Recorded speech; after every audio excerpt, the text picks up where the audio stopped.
I'm Allendale Chief Meteorologist Ryan Martin with a look at your midday weather update. Well, the latest run of the models is coming out piece by piece, and I guess I'll sit here and I'll say this. Let the frost mongering resume.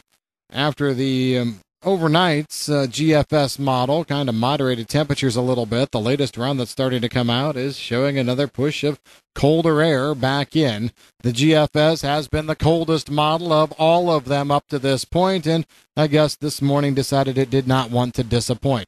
However, we're going to leave our forecast alone. At this point, it really looks like, to us, the best threat for light frost would be western parts of North Dakota and into Montana. Even there, we question whether or not we're going to truly see temperatures go to the massively cold levels that the GFS is saying right now.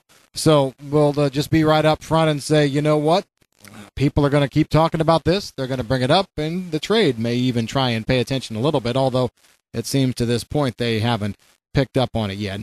But realistically, when you look at the actual air masses that are coming in, you look at 850 temperatures, which is 5,000-foot temperatures. You take that, move it toward the surface, and you take a look at realistically what's going to be happening at ground level. We feel safe in saying that there's not a huge frost risk just yet, and there's still plenty of time for the air mass to change. If there were a couple of models that were in agreement on the extreme magnitude of this cold, and you know what, if they put it into the same area over and over, you know, maybe we'd pay attention a little bit more. But we look at this models as guidance, not the actual forecast. So that's the cool air outbreak. But before we even get to that, we've got moisture to deal with here overall. And as we take a look at the next week or week and a half or so, we've got two fronts that are going to move through. One is starting to put down some moisture across the Corn Belt here today. It's been kind of an interesting developmental process so far. Two fronts came and squeezed it together over the northern plains. Now the southern front actually is getting forced back down to the south and east. And so we've seen a lot of thunderstorm action in between those two fronts near the warm front over northern Wisconsin. But I think what's been a little bit more interesting is just how easily thunderstorms have been able to hold together over northern Illinois and into western parts of Michigan.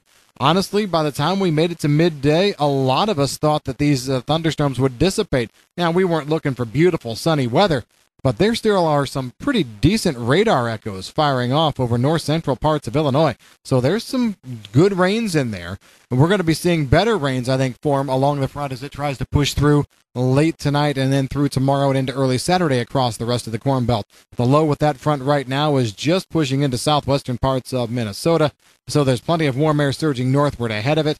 We've got plenty of time for more actions to develop. I'm going to leave our forecast alone. Up to an inch of moisture between now and let's just say Saturday midday, early afternoon out of the front. Coverage about 60 to 70%. I like that. I think you're going to be seeing the heaviest rains probably skewed farther north, the northern half of the Corn Belt. Smaller amounts in that range down to the south. We've got another frontal boundary then that's going to be working its way across the area as we go through next week. I guess that's the wrong way to play this right now. We've got another system that's going to move across the Corn Belt as we go through next week, but it really looks like, and we touched on this morning in our online write-up, this is going to come out in two pieces. The first front developing in the western part of the Corn Belt Monday into Tuesday morning, starting to sweep westward. We'll have some moisture with it, no doubt about it.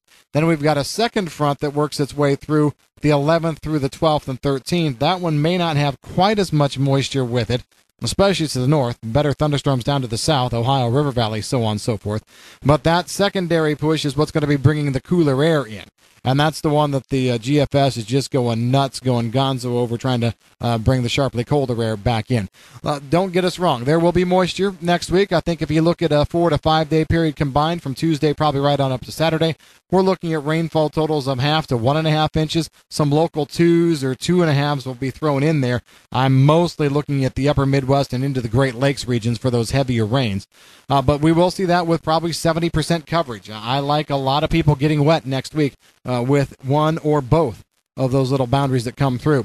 The cold air will get all the press, though. Right now, it doesn't look like the cold air makes it any farther south than I-90, and it really is going to be something where the coldest air, I don't think, is going to be much more than maybe some upper 30s to lower 40-degree temperature readings across the upper Midwest. You go back west over parts of western North Dakota into Montana, some low to mid-30s may pop up there. Go across the Canadian border into the prairies, yeah, we've got some frost risk off and on there. I think it will be spotty. I don't think it's going to be a blanket. And the key here is we're talking frost, light frost, with temperatures staying above freezing for the most part. This is not a hard freeze in the Canadian prairies either. So you got to kind of take that into consideration as to what it means with regard to crops across the border to the north. Then the rest of the forecast period not showing much change at this point in time. Got a drier outlook for the extended forecast period.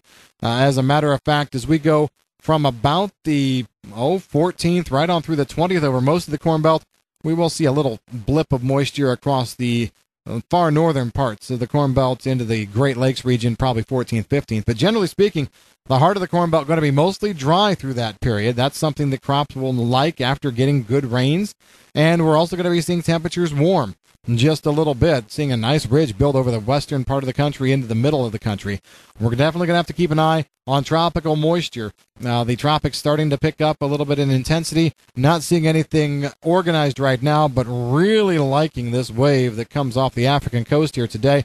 Keep in mind that won't even anywhere be close to us for another 10 days, but it's something to watch. And I also really want to watch the Gulf. I think the Gulf is an area where we can see some disturbances happen a lot more quickly at this point. So we'll have to watch that. Again, not seeing anything right now, but really keen on some convection and some waves that I see trying to work into the Gulf.